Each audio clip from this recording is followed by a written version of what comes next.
नमस्कार साथियों, स्वागत है अपना YouTube channel vision online classes में।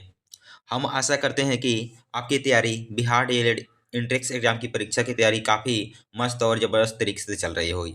चलिए, आज का प्रैक्टिस सेट 1 होगा, जो सामाजिक अध्ययन का यानी सोशल साइंस का हम बैच स्टार्ट कर दिए हैं। डेली शाम को आप 5 बजे लाइव से आप जुड़ जाइएगा। डेली हम शाम को 5 बजे बिहार डीएलएड के लिए सामाजिक अध्ययन यानी सोशल साइंस का बैच स्टार्ट कर दिए हैं, यानी प्रैक्टिस सेट चालू कर दिए हैं। डेली हम 5:30 बजे शाम को हम एक प्रैक्टिस सेट लेकर आएंगे बिहार डीएलएड के लिए सामाजिक अध्ययन का। तो चलिए, सेशन को स्टार्ट करने से पहले अगर आप मेरे चैनल को सब्सक्राइब कर नहीं किए हैं तो प्लीज़ चैनल को जरूर सब्सक्राइब कर लीजिए। ऐसे ही डेली वीडियो आप देखने के लिए मेरे चैनल को जरूर सब्सक्राइब कर लीजिए। शाम को आपको 5 बजे मिल जाएगा सामाजिक अध्ययन का प्रैक्टिस सेट, और 7:30 बजे रात को आपको मिल जाएगा हिंदी का प्रैक्टिस सेट, जो काफ़ी दमदार प्रैक्टिस सेट चल रहा है हिंदी का और सामाजिक अध्ययन का। तो चलिए क्वेश्चन की तरफ बढ़ते हैं। पहला नंबर क्वेश्चन है, सिंधु सभ्यता निम्नलिखित में से किस काल में पड़ती है? तो आपका बताना है सिंधु सभ्यता किस काल में पड़ती है। तो आपका ऑप्शन है ऐतिहासिक काल, कि प्रागैतिहासिक काल, कि उत्तर ऐतिहासिक काल, कि अर्ध ऐतिहासिक काल। तो चलिए क्वेश्चन नंबर 1 का आंसर लगे आप लोग फटाफट। अगर आपको वीडियो अच्छा लगता है तो वीडियो को ज़्यादा से ज़्यादा लोगों तक शेयर कर दीजिएगा। ऐसे ही डेली वीडियो देखने के लिए आप मेरे चैनल को जरूर सब्सक्राइब कर लीजिए। डेली शाम को 5 बजे हम सोशल साइंस का प्रैक्टिस सेट लेकर आएंगे, और 7:30 बजे रात को आप हिंदी का प्रैक्टिस सेट एक लेकर आते हैं। दोनों प्रैक्टिस सेट आप जरूर लगाइए, इससे बाहर परीक्षा में नहीं पूछा जाएगा। पढ़ाते हैं वही है जो एग्जाम में पूछा जाए। तो चलिए क्वेश्चन नंबर 1 का आंसर आप लोग ये फटाफट क्या होने वाला है इस क्वेश्चन का राइट जवाब। सिंधु सभ्यता किस काल में पड़ती है? तो चलिए क्वेश्चन नंबर 1 का आंसर होने वाला है ऑप्शन नंबर डी ई जे करेक्ट हो जाएगा, यानी अर्ध ऐतिहासिक काल में पड़ती है। तो सिंधु सभ्यता किस काल में पड़ती है? तो अर्ध ऐतिहासिक काल में पड़ती है, यानी डी ई जे करेक्ट हो जाएगा इस क्वेश्चन का राइट जवाब। आगे बढ़ते हैं क्वेश्चन नंबर 2 की तरफ। क्वेश्चन नंबर 2 बोल रहा है 800 से 600 ईसा पूर्व का काल किस युग से जुड़ा हुआ है? तो जो 800 से 600 ईसा पूर्व काल है वह किस युग से जुड़ा हुआ है? तो क्वेश्चन है ब्राह्मण युग, सूत्र युग, कि रामायण युग, कि महाभारत युग। तो चलिए क्वेश्चन नंबर 2 का आंसर लगाइए आप लोग फटाफट क्या होने वाला इस क्वेश्चन का राइट जवाब, और अपना स्कोर बताइएगा। आपका स्कोर 20 में से कितना आ रहा है? आपको अगर बिहार डीएलएड में सरकारी कॉलेज लेना है तो आपको हिंदी, सोशल साइंस और मैथ और रीजनिंग का कंप्लीट कर लीजिए। इतना ही से आपका स्कोर 80 से 90 आ सकता है। ये स्कोरिंग सब्जेक्ट है। तो चलिए क्वेश्चन नंबर 2 का आंसर आप लोग लगाइए फटाफट क्या होने वाला इस क्वेश्चन का राइट जवाब। तो चलिए क्वेश्चन नंबर 2 का आंसर होने वाला है option number A E J correct हो जाएगा, यानी ब्राह्मण युग से जुड़ा हुआ है। जो 800 से 600 ईसा पूर्व का काल किस युग से जुड़ा हुआ है? तो ब्राह्मण युग से जुड़ा हुआ है। ए ई जे करेक्ट हो जाएगा इस क्वेश्चन का राइट जवाब। आगे बढ़ते हैं क्वेश्चन नंबर 3 की तरफ। क्वेश्चन नंबर 3 बोल रहा है बोगाज कोई का महत्व इसलिए है कि वहाँ जो अभिलेख प्राप्त हुए हैं उनमें से वैदिक देवी एवं देवताओं का वर्णन मिलता है, कि मध्य एशिया एवं तिब्बत के बीच एक महत्वपूर्ण व्यापारिक केंद्र के रूप में जाना जाता है, कि वेद के मूल ग्रंथ की रचना यही हुई थी, कि उपयुक्त में से कोई नहीं। तो बोगाज कोई का महत्व कैसे जाना जाता है आपको बताना है, वह किसके लिए प्रसिद्ध था। तो चलिए क्वेश्चन नंबर 3 कैंसिल लगे फटाफट क्या होने वाले इस क्वेश्चन का राइट जवाब। तो चलिए क्वेश्चन नंबर 3 का आंसर होने वाला है option number A E J correct हो जाएगा, यानी वहाँ जो अभिलेख प्राप्त हुए हैं उनमें से वैदिक देवी देवी एवं देवताओं का वर्णन वो मिलता है, यानी ए ई जे करेक्ट हो जाएगा इस क्वेश्चन का राइट जवाब। आगे बढ़ते हैं क्वेश्चन नंबर 4 की तरफ। क्वेश्चन नंबर 4 का रहा है गायत्री मंत्र किस पुस्तक में मिलता है? तो आपको बताना है गायत्री मंत्र किस पुस्तक में मिलता है। मस्ट वीवीआई क्वेश्चन है। उपनिषद में मिलता है, कि भागवत गीता में मिलता है, कि ऋग्वेद में, कि यजुर्वेद में। तो चलिए क्वेश्चन नंबर 4 का आंसर लगाइए आप लोग फटाफट। तो चलिए क्वेश्चन नंबर 4 का आंसर होने वाला है ऑप्शन नंबर CEJ करेक्ट हो जाएगा, यानी ऋग्वेद में मिलता है। गायत्री मंत्र किस पुस्तक में मिलता है? तो ऋग्वेद में मिलता है। CEJ करेक्ट हो जाएगा। पूछ देंगे वेदों की संख्या कितनी होती है? तो 4 होती है, ऋग्वेद, यजुर्वेद, सामवेद और अथर्ववेद। आगे बढ़ते हैं क्वेश्चन नंबर 5 की तरफ। क्वेश्चन नंबर 5 बोला है, संगम युग में ओरैयर किसके लिए विख्यात था? तो संगम युग में ओरैयर किसके लिए विख्यात था? तो ऑप्शन है मसालों के व्यापार का महत्वपूर्ण केंद्र, कि कपास के व्यापार का महत्वपूर्ण केंद्र, कि विदेशी व्यापार का महत्वपूर्ण व्यापारिक केंद्र, कि आंतरिक व्यापार का महत्वपूर्ण केंद्र। तो चलिए क्वेश्चन नंबर 5 का आंसर लगाइए आप लोग फटाफट। क्या होने वाला इस क्वेश्चन का राइट जवाब? मस्ट भी क्वेश्चन। तो चलिए क्वेश्चन नंबर 5 का आंसर होने वाला है ऑप्शन नंबर VEJ करेक्ट हो जाएगा, यानी कपास के व्यापार का महत्वपूर्ण केंद्र के लिए विख्यात था।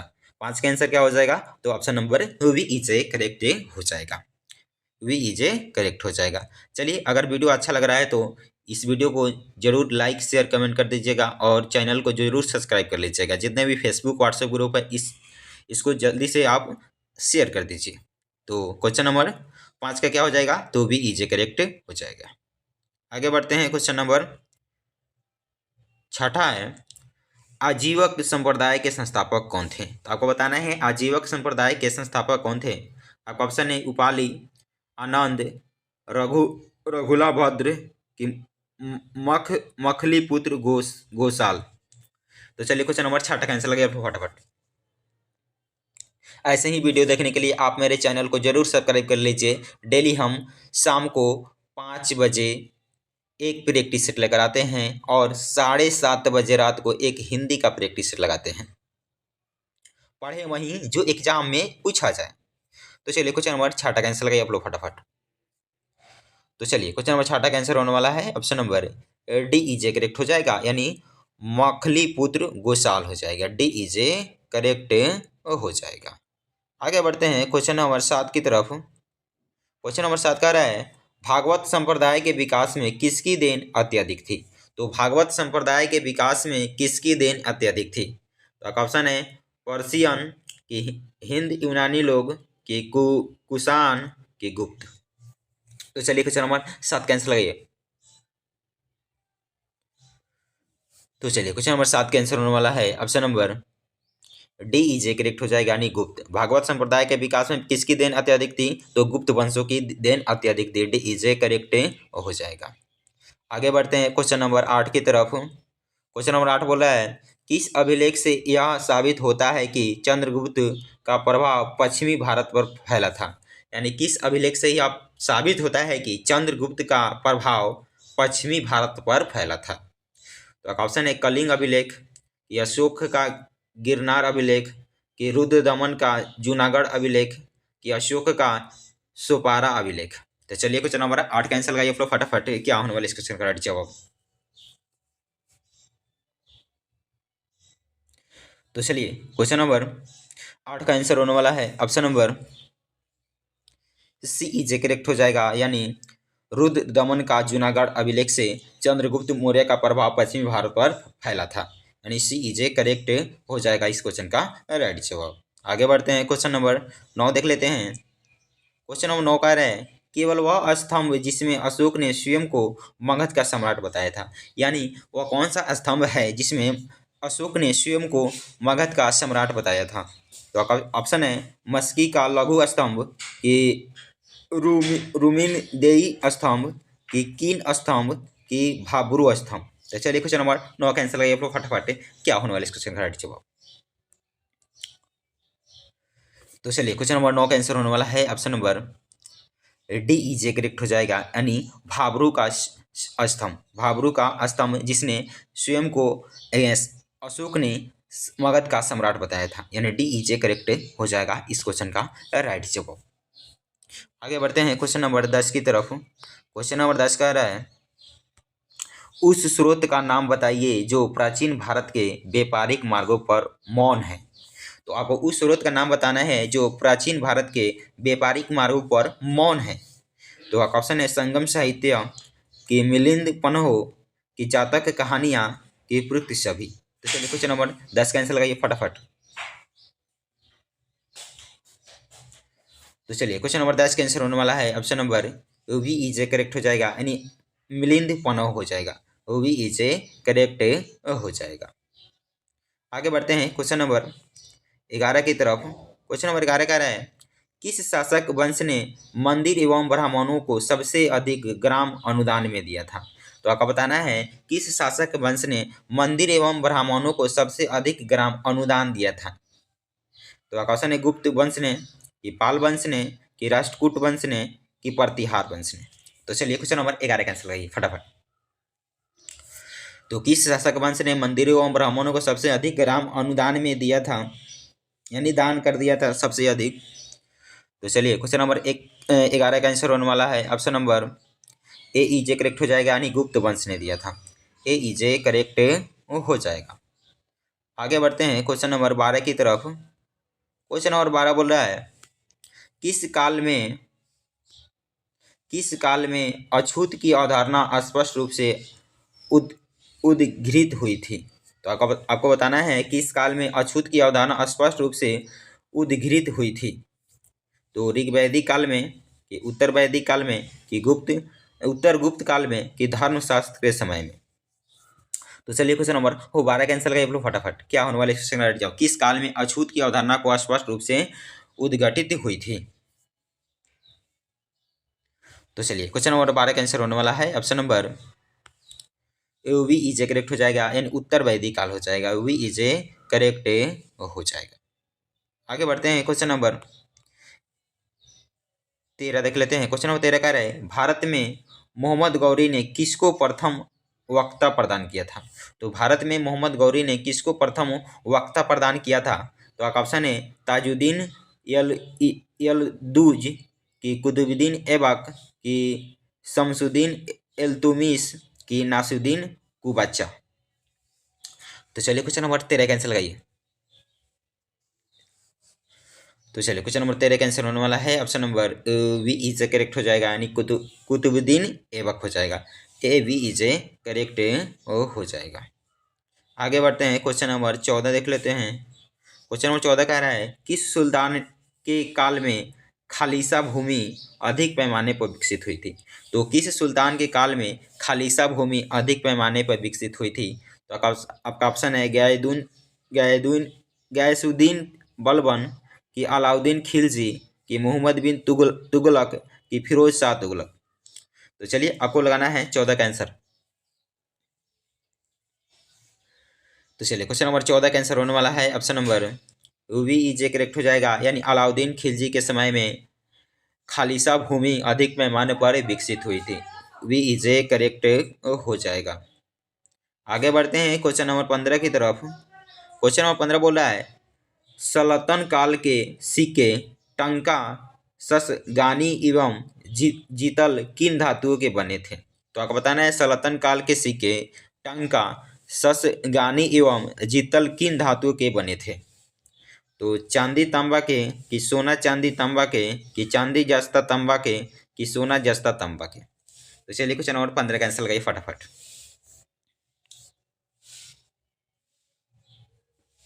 तो चलिए क्वेश्चन नंबर 15 का आंसर होने वाला है option number A is a correct हो जाएगा, यानी चांदी और तांबा के बने थे। किसके बने थे? तो चांदी एवं तांबा के बने थे। ए इज ए करेक्ट हो जाएगा।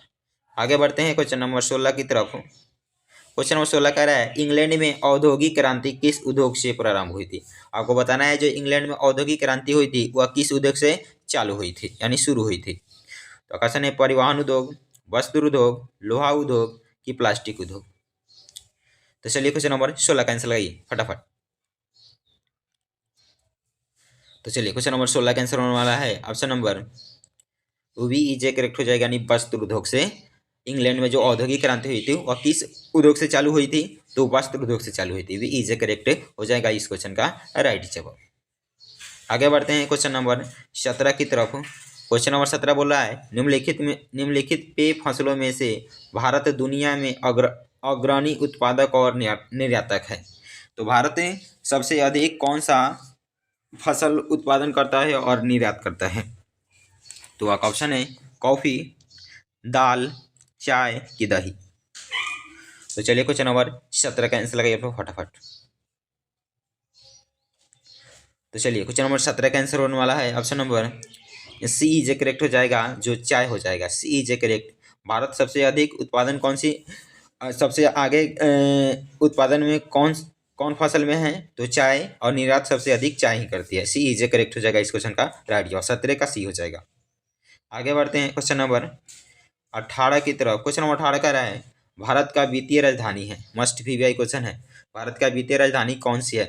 आपका ऑप्शन है दिल्ली, बेंगलुरु, हैदराबाद की मुंबई। भारत का वित्तीय राजधानी कौन सी है? तो चलिए क्वेश्चन नंबर 18 का आंसर होने वाला है ऑप्शन नंबर डी इजे करेक्ट हो जाएगा, यानी मुंबई हो जाएगा। डी इजे करेक्ट हो जाएगा। भारत का वित्तीय राजधानी कौन सी है? तो मुंबई। डी इजे करेक्ट हो जाएगा। आगे बढ़ते हैं क्वेश्चन नंबर 19 की तरफ। क्वेश्चन नंबर 19 कह रहा है भारत में सबसे बड़ी जनजाति कौन है? तो भारत में सबसे बड़ी जनजाति कौन सा है? आपका ऑप्शन है भील, संथाल, गोंड की मुंडा। तो चलिए क्वेश्चन नंबर 19 कैंसिल लगाइए फटाफट। तो चलिए भारत में सबसे बड़ी जनजाति कौन सी है? तो आपका आंसर हो जाएगा ऑप्शन नंबर ए इजे करेक्ट हो जाएगा, यानी भील जाति है। भारत में सबसे बड़ी जनजाति कौन है? तो भील। ए इजे करेक्ट हो जाएगा। आगे बढ़ते हैं क्वेश्चन नंबर 20 की तरफ। आज का ये प्रैक्टिस सेट का लास्ट क्वेश्चन है और अपना स्कोर बताइएगा कमेंट कर। आपका स्कोर कितना आ रहा है? भोपाल त्रासदी में किस गैस का स्राव हुआ था? जो भोपाल त्रासदी हुआ था उसमें कौन सी गैस के चलते आग लगी थी? तो आपका ऑप्शन है कार्बन मोनोऑक्साइड, कि कार्बन डाइऑक्साइड, कि मिथाइल आइसोसानाइट, कि सल्फर डाइऑक्साइड। तो किस गैस के चलते भोपाल त्रासदी में आग लगा हुआ था? तो चलिए क्वेश्चन नंबर 20 का आंसर होने वाला है option number C is correct हो जाएगा, यानी मिथाइल आइसोसानाइट के चलते भोपाल त्रासदी की गैस का सिराग हुआ था, यानी सी इजे करेक्ट हो जाएगा इस क्वेश्चन का राइट जवाब। चलिए आज के लिए इतना ही था, फिर मिलते हैं नेक्स्ट वीडियो में। अगर वीडियो आपको अच्छा लगा हो तो वीडियो को ज़्यादा से ज़्यादा लोगों तक शेयर कर दीजिएगा और चैनल को जरूर सब्सक्राइब कर लीजिएगा। ऐसे ही डेली वीडियो देखने के लिए शाम 5 बजे आप एक प्रैक्टिस सेट हम लेकर आते हैं और 7:30 बजे रात को हम एक हिंदी का प्रैक्टिस लेकर आते हैं। तो फिर मिलते हैं अगले वीडियो में।